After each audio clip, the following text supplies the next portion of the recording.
भर खा न सके हम गाली नहीं सुनाएंगे। ओ खाना जी भर खा न सके हम गाली नहीं सुनाएंगे। तेरी बहनियां है छिनरी हम इतना सिर्फ बताएंगे।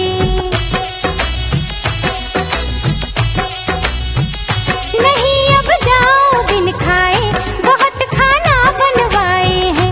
नहीं अब जाओ बिन खाए बहुत खाना बनवाए हैं। गाली सुन के सखियों से जी भरना खाना खाए हैं। गाली सुन के सखियों से जी भरना खाना खाए हैं। संधि मंडप में आए हैं शर्म से शीश झुकाए हैं। संधि मंडप में आए हैं शर्म से शीश झुकाए हैं। गाली सुन के सखियों से जी भरना खाना खाए हैं।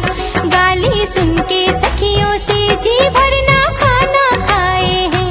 गाली सुन के सखियों से जी भरना खाना खाए हैं।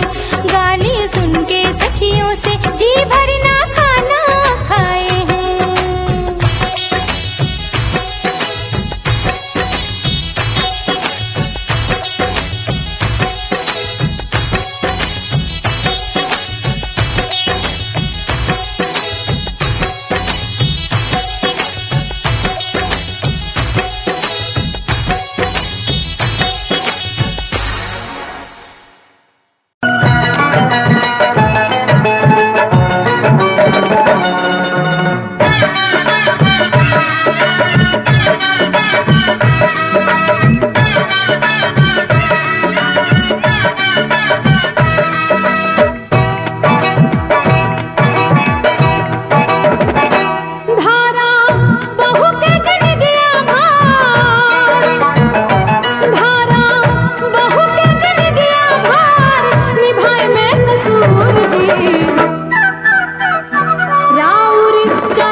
लगाए में ससुर जी राउर चरण धुरिया माथे हम लगाए में ससुर जी। धारा बहू के जन गया भार।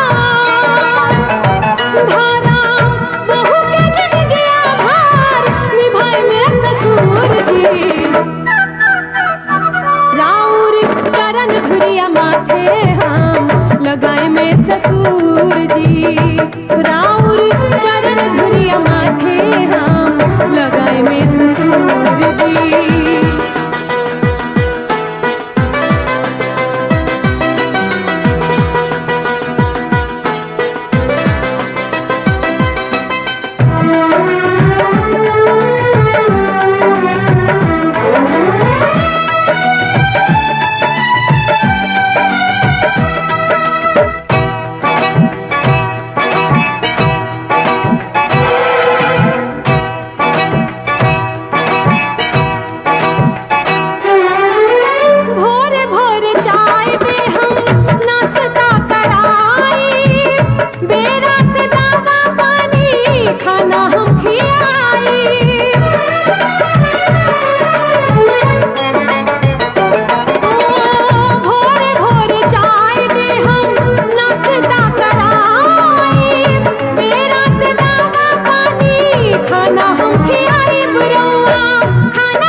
लगाए में ससुर जी राउर चरण धुरिया माथे हम लगाए में ससुर जी।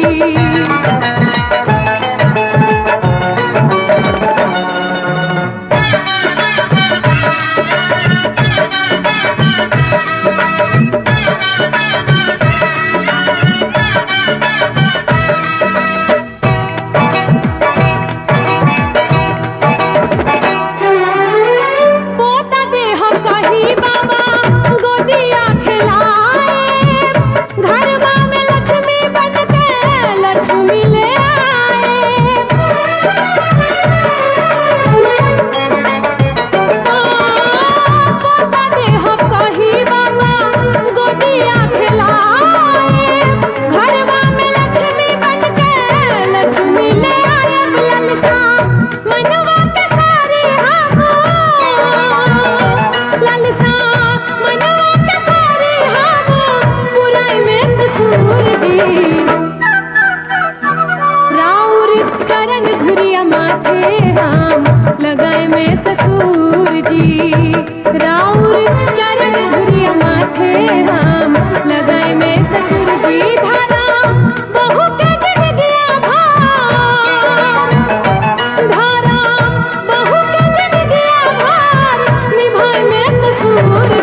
जी।